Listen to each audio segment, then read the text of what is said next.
Ian Eagle is back for the second part of our 2023 Jets season preview today on Locked On Jets. You are Locked On Jets, your daily New York Jets podcast. Part of the Locked On Podcast Network, your team every day.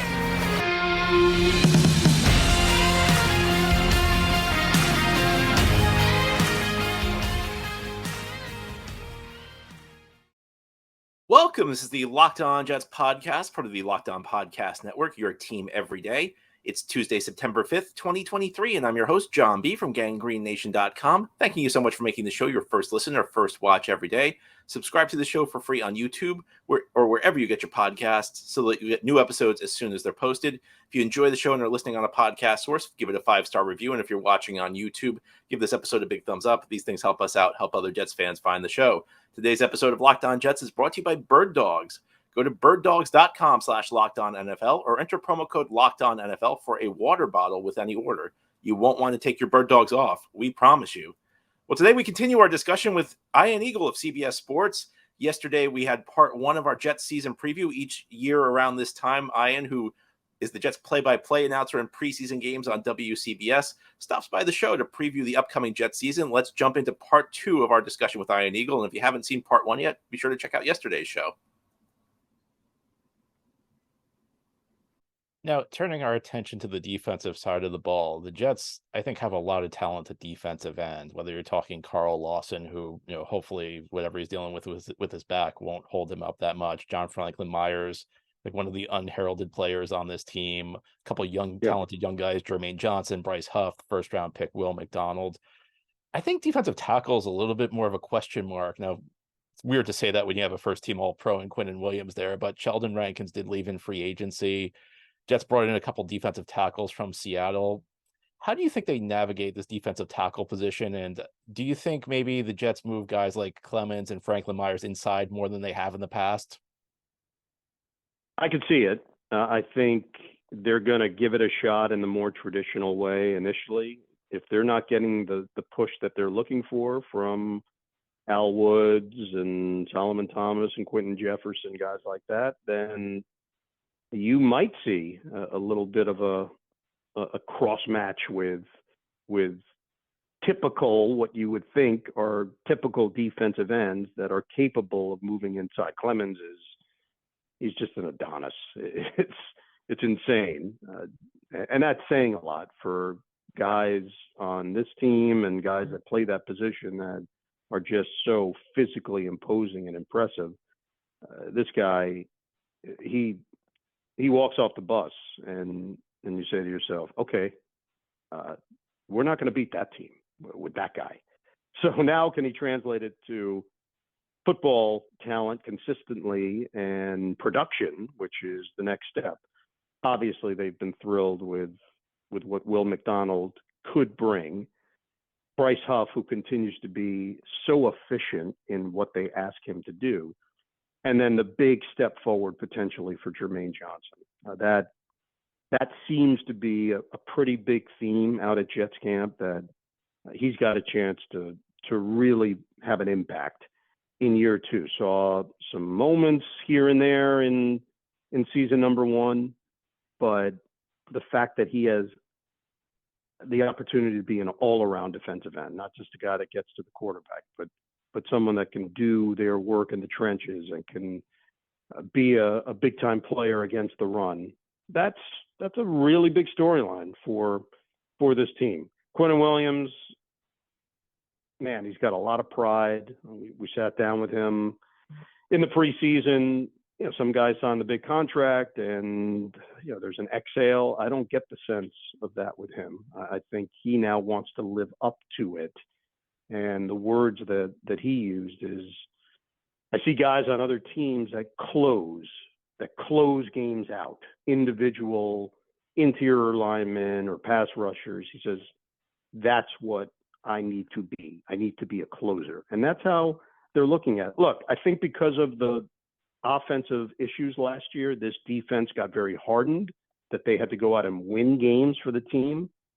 And as we all know, the hope this year, if you're a Jets fan, is that You don't need your defense to go win the game. The offense is going to be good enough to hold up their end of the bargain. And maybe that frees the Jets defense up to do some things they didn't do last year, which is take the ball away, take a couple chances, more interceptions, more forced fumbles, more scores on that side of the ball.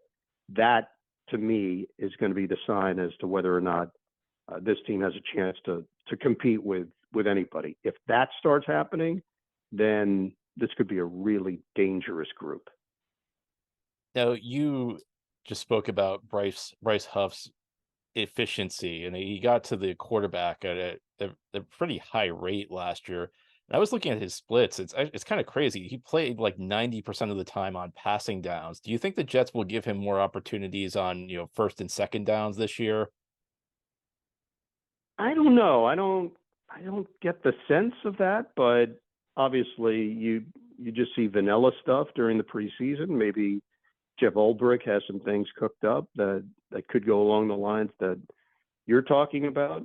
I think they like Bryce in the role that he's in. He's signed to a nice contract, 1 year, $4.3 million. So maybe there are some plans to expand things a bit.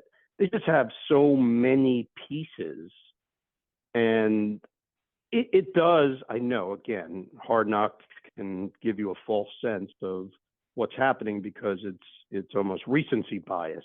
You see the video of the guys having dinner together and you think, oh my gosh, I don't know if there's a group any closer in the NFL. Well, yeah, no, they're close all around the league. Like that's what happens all over the league.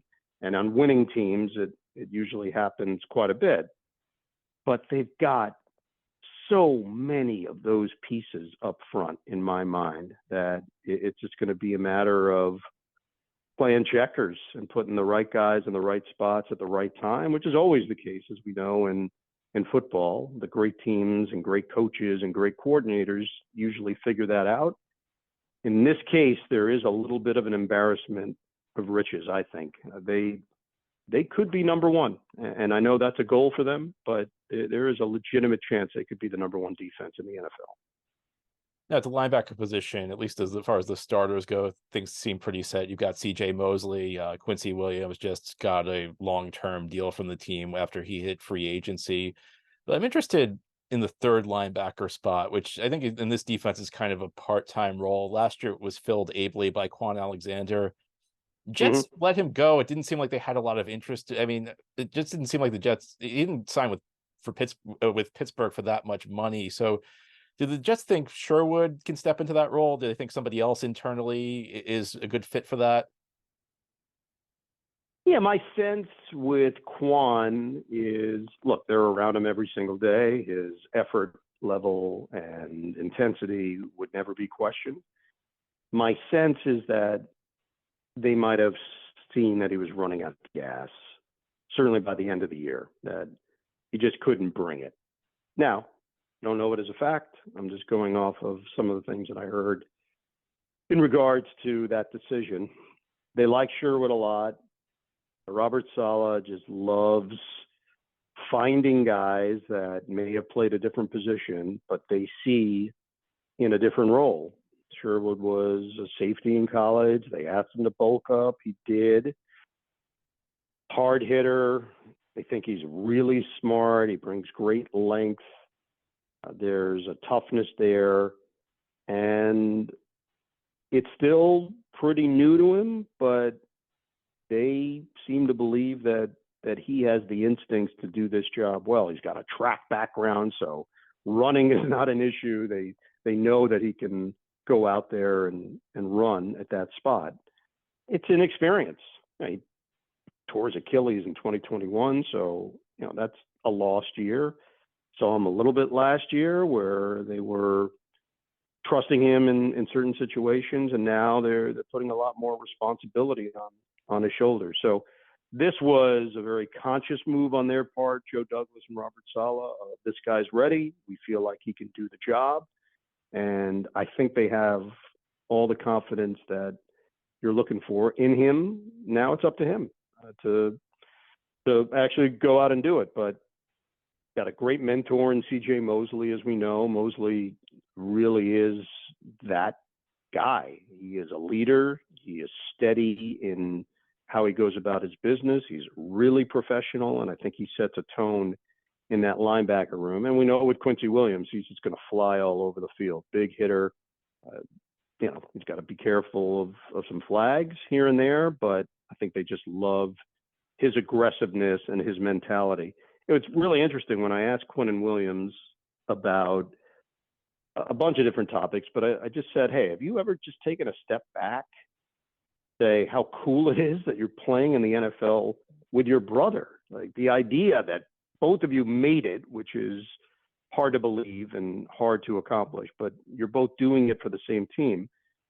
And he smiled. He's like, yeah, in the off season, Quincy and I hang together back in Alabama. And yes, those thoughts hit me. He says, but I got to be honest, when we get into training camp and into the preseason, into the regular season, into the routine, that all these guys are my brothers. It just feels like they're all my brothers, and Quincy's one of them.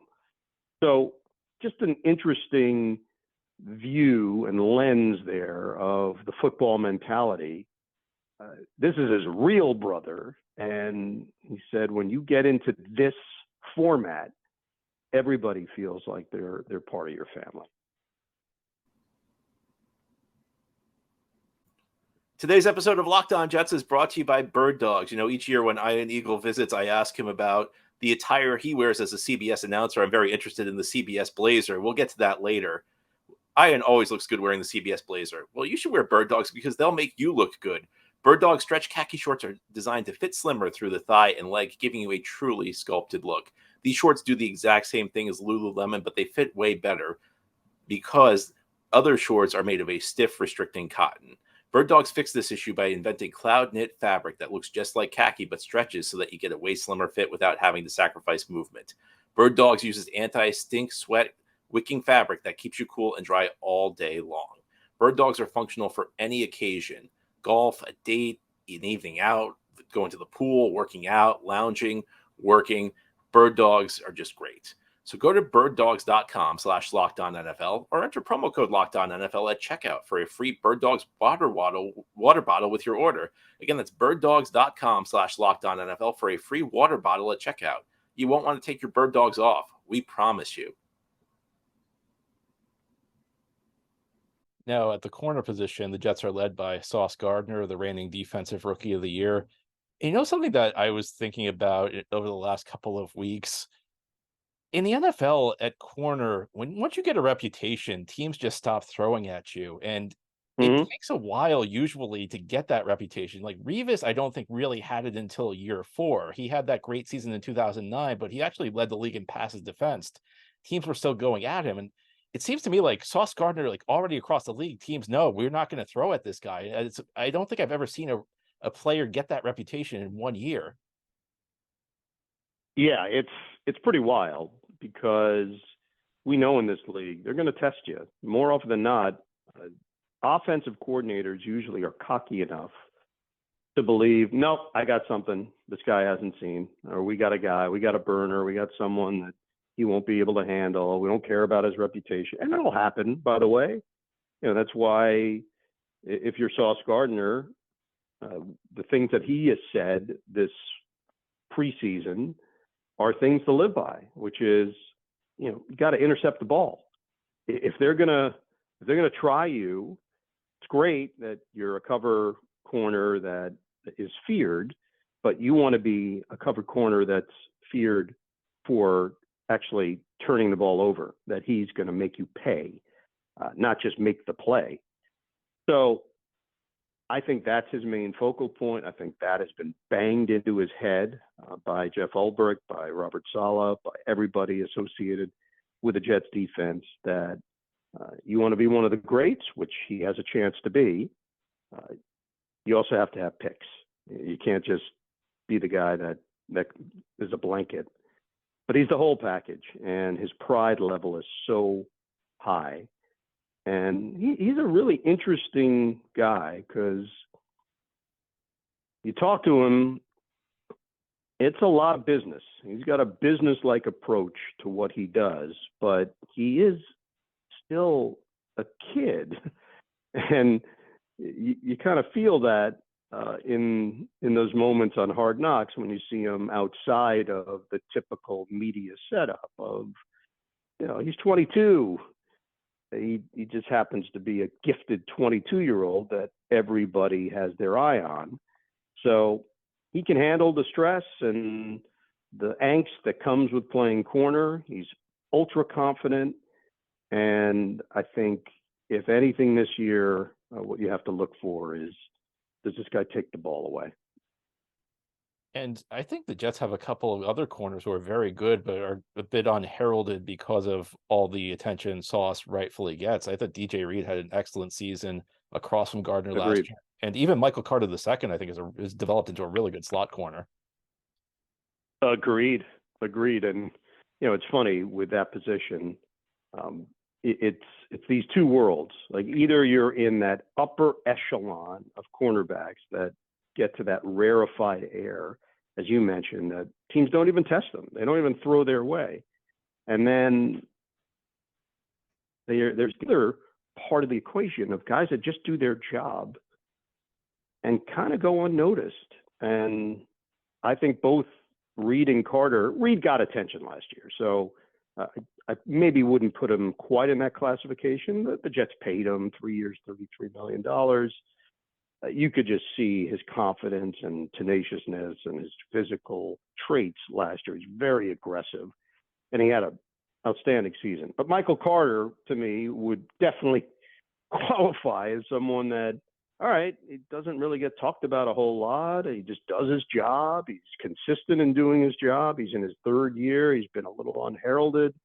He's really smart. And I think he just quietly does his thing, and that's worked for him. Now, fans may not notice it, but I can tell you, player personnel people notice it around the NFL. So someone like that will get paid because the work that they do shows up on tape. Now, moving to the safety position, Tony Adams, I think, is one of the stories of training camp and the preseason. It seems like he's going to have a big role. How good do you think the Jets believe he can be? I think that this is not something that they came to on happenstance. The decision they made to give Tony Adams a more primetime position comes with a year of evaluating him and then now speculating what they think he can be. They think this kid can be a star, and I'm saying Pro Bowl level player. That's what they believe. This is not nice story, undrafted free agent, cheap. No. They really think this guy has a chance to be an impact player. Now, remember, they signed Chuck Clark during the offseason, torn ACL, and he was penciled in here. Adrian Amos gets a deal. 9-year veteran. He's played in two places prior to this with Chicago and Green Bay. And he's known for being pretty versatile, play either safety spot, and good speed, good range. And yeah, Tony Adams has been the one that they've keyed in on this entire offseason. I think from OTAs on, they just decided he was going to be the guy. So they see something special in him. This is not a, hey, let's try it and see what happens. They believe he's going to very much grow into the position. Now, as you mentioned, the Jets did bring in Adrian Amos. You also have incumbent starter Jordan Whitehead still around. Do you think that 3 safety looks may be more prevalent in the defense this year than they have in the past? Yeah, I could see that. I think they trust all 3 guys at a high level. And Whitehead's interesting. There was a lot more fanfare last year for Whitehead, having signed the deal, came over, having won a Super Bowl with Tampa Bay. And I wouldn't say he had a standout season to the point where you thought, oh man, they're all set now forever. There were some mistakes there over the course of the year. He's a really likable guy. He's confident. and he packs a punch. I think they expect him to be better this year. But you're right. There could be some of that look based on the fact that those are versatile pieces that they believe in, and they also think all three guys are smart enough to do it. Again, with Whitehead, I think there were some missed assignments last year and some things that he would like to have back. But I believe the Jets see this as the kind of bounce back year, and the reason why they signed him originally to the 2-year, $14.5 million. Now, I'm not sure whether they spoke to this when you met with some of the decision makers in preseason, but when I look at the Jets 53-man roster, it does strike me that maybe there was an emphasis, especially on the bottom spots on the roster, on keeping special teams contributors. Of course, Justin Hardy's been around for a few years. They keep Irv Charles as the 7th receiver, and Robert Saleh has indicated they think he's great on special teams. A guy like Ashton Davis, who maybe isn't going to play a key role on defense, but plays all across the special teams units. Do you get the feeling that that's something that goes into their roster decisions, especially like the very bottom spots, like the 48, 49, 50th man? Yeah.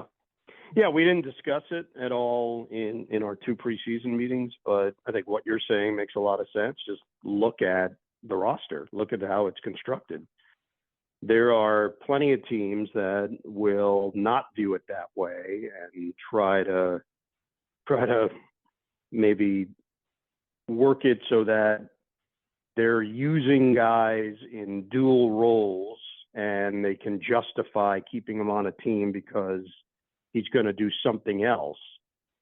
These are really specific special teamers in many ways in what you've discussed. Of course, depth and areas and continue to teach, and maybe they still believe in them down the road as something more than that. Ashton Davis is a 4th-year player, and he's a really interesting story. Speed guy, track star, walked on the football team, played wide receiver in high school, so it's not like, oh, he's just been a career defensive guy his whole life. This is what he's born to do. And he ends up being a 3rd-round pick, which, probably was a little high, if I remember correctly, on that draft. But he's carved out a role, and they trust him in that role. So I applaud them for recognizing the full use of the 53-man roster. Look, we know things can change in a hurry in this league, and if you have a serious injury and you don't believe the guy that's at the bottom of your roster can actually do the job, then those are the guys that are most vulnerable to go at any moment because they are usually replaceable. But I give the Jets credit for defining roles and then actually reflecting it in their 53-man roster. Today's episode of Locked On Jets is brought to you by FanDuel, and it's giving you a lot of great information about the upcoming season for the Jets. It's one of the most anticipated Jets seasons ever, and you can get ready for the NFL season with incredible offers from FanDuel, America's #1 sports book. Right now, new customers can bet $5 and get $200 in bonus bets guaranteed. Plus, all customers who bet $5 will get over $100 off NFL Sunday Ticket from YouTube and YouTube TV. That's right, Sunday Tickets on YouTube and YouTube TV this year. You don't need a satellite dish anymore if you're an out-of-market Jets fan. There are going to be a lot of primetime games, but there are also going to be a lot of Sunday afternoon games, so you'll want to make sure you have NFL Sunday Ticket.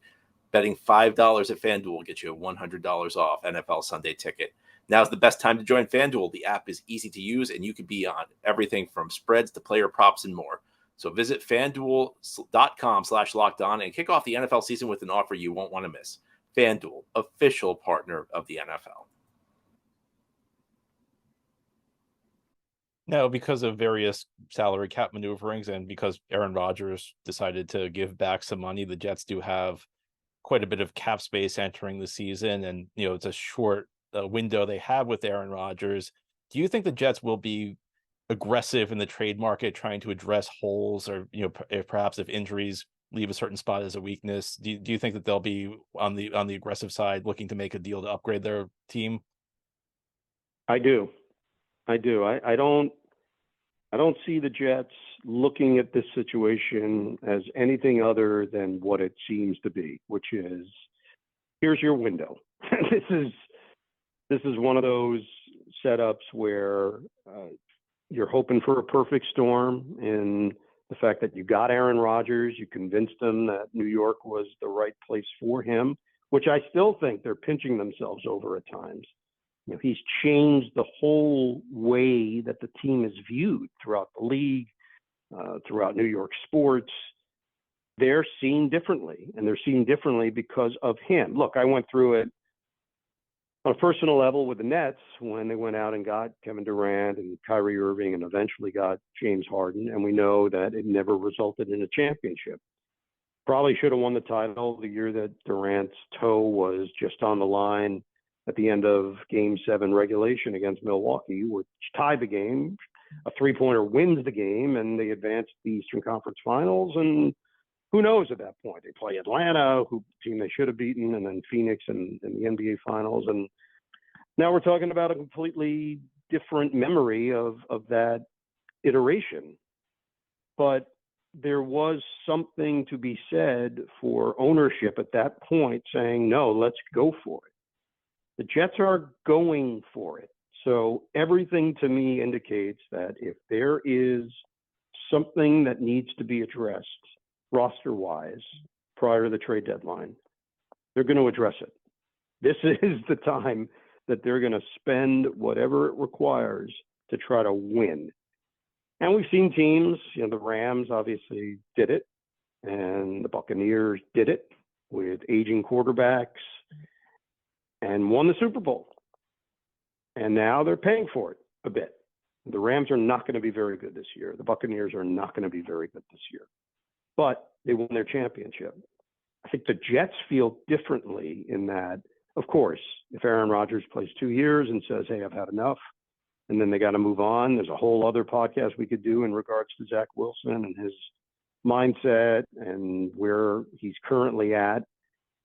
But they have young talent. That's the difference. Their team is pretty young, other than Aaron. It's a young squad. So I think they're viewing this a little differently than those teams did, where I think they mortgaged the future knowing, hey, we'll deal with it down on the back end, but let's just try to win now.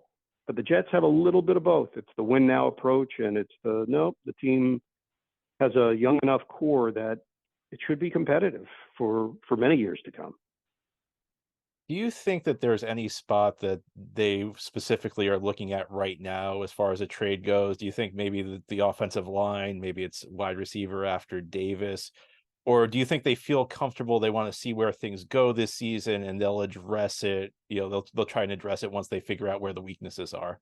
Yeah, I would say it's the two areas that you mentioned. If there was a board in Joe Douglas's office and it's a dry erase board with the word needs, I think O-line and wide receiver are the two areas that they'll keep their eyes and ears open. And if there is a trade to be made that is going to make them significantly better in one of those spots, they'll jump on it. And it's not surprising that those are the two areas that most affect Aaron Rodgers.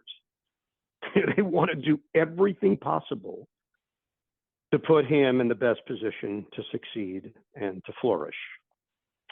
So everything that you saw, obviously, on Hard Knocks in regards to Aaron is everything that I saw just being around the team and how guys are responding to him and the care in which he's taken and bonding with his teammates and trying to find common ground. You know, that's the stuff you don't know until you get in the moment. You can acquire a big name player, a future Hall of Famer. You just don't know how they're going to handle themselves in that situation. And that's what gives the Jets so much confidence that this was the right move. He's handled it exceptionally well. And in addition to the Jets making him feel welcome, he's made everybody around him feel welcome and approachable. And that's a big part of it. And that's a big part of winning, too. Now the Jets don't have a Sunday afternoon game week 1. They play Monday night against Buffalo, so we should everybody should watch the game you're calling. Where will you be week 1? I've got Cincinnati, Cleveland, so we're on Joe Burrow watch, and obviously, if he plays, that changes everything about that game. But yeah, a lot of intrigue there. That division is really interesting. I think the AFC East is deep and highly talented. I think the AFC North has a chance to be in a similar vein. We're going to find out if Deshaun Watson is back to being what he once was out on the field in his prior stint with Houston, or if it's just not what the Browns expected it to be. But you talk to Cleveland people and they say no, it's going to be much better. You got to prove it on the field. But Cincinnati's one of those teams that the Jets are trying to get into that classification. The Bengals have done it in a really effective way. They obviously got the franchise quarterback. He's been everything they hoped he would be and then some. But they also had a really good mix of players ready for the franchise quarterback to lift them up. So excited about that. Week 2, I've got Kansas City at Jacksonville. A lot of real interest there because of the defending Super Bowl champions and, of course, Trevor Lawrence and the Jaguars and Doug Peterson in year 2. I worked that playoff game against the Chargers last year on radio, which is still hard to believe and wrap your brain around that they came back and won. And then week 3, I have a good old NFC matchup with Carolina at Seattle. And the Seahawks in an NFC that is a little bit more open than it had been in previous years. There's definitely been a shift, NFC to AFC, with more teams that you consider a Super Bowl contender in the AFC compared to the NFC. So is Seattle a team that could surprise some people? Was it lightning in a bottle with Geno Smith last year, or is he just now at a place where he's got really good command of what he's doing? Pete Carroll seems to love his group. He loves to chew gum hard. We know that, but I think he loves his team as well. Former head coach of the Jets. So that's all we got. Those are the first 3 assignments. We don't know anything beyond that, but I do know that there is a real sense of anticipation for this season, John. And I think that every year, but for some reason, there just seems, whether it was Hard Knocks, whether it was the quarterback show on Netflix, whatever it is, there just seems to be a real desire for this thing to get going and get started, and a high level of fanfare leading into the year. Now, my last question, and it's the topic I end with every year. It's an interest of mine, probably nobody else's, but will there be any changes to the CBS Blazer this year? No changes. I did get a new one sent in the mail, but it's interesting. I'm going to give you some very inside baseball here. Charles Davis has been working off his previous year's Blazer. So he texted me the other day and said, hey, my plan is to use the 2022 Blazer. Are you on board with that? And I texted back, you got it. I'm in. 2022 Blazer. So he was using his 21 Blazer last year. He's going to use the 22 Blazer this year. I'm going to match him with my 2022 Blazer, and we will be in lockstep in unison, and our electric blue Blazers will match in glistening natural daylight at 1 o'clock. I love how this is becoming more and more of a topic, because last year you called Jets Vikings, and you mentioned at one point that Kevin O'Connell, the Vikings head coach, worked with CBS, and when he left CBS, he kept his Blazer. So we're getting all this Blazer insight these days. Yeah, and I realize also that we're the only ones left doing this. No other network does the Blazer thing anymore. Fox never did it. NBC did it for a while. They gave it up. Monday Night Football, way back when, as we know, every now and again they do a throwback. but ESPN doesn't. We're it. We're a dinosaur here with the emblem Blazers. So you might be the only person truly interested in this, but if I have an audience for one on some of these topics during the games, then I'm just talking to you. Well, I'll be listening. And on that profound note, thank you so much for joining us once again, Ian. We really appreciate the insight. Yeah, my pleasure. Always great chatting with you. Well, that's all for today's episode. Thanks so much to special guest Ian Eagle for joining us. It was a great 2-day discussion with him on the 2023 Jets season. But this has been the Locked On Jets podcast, part of the Locked On Podcast Network. Your team every day is our motto. If you enjoy the show, hit the subscribe button where you're watching or listening so that you'll never miss an episode. If you're listening on a podcast for us, give the show a 5-star review. And if you're watching on YouTube, please a big thumbs up. These things help us out and help other Jets fans find the show. Hope you have a great Tuesday, everybody. Send in your mailbag questions tomorrow. We'll have our weekly mailbag show.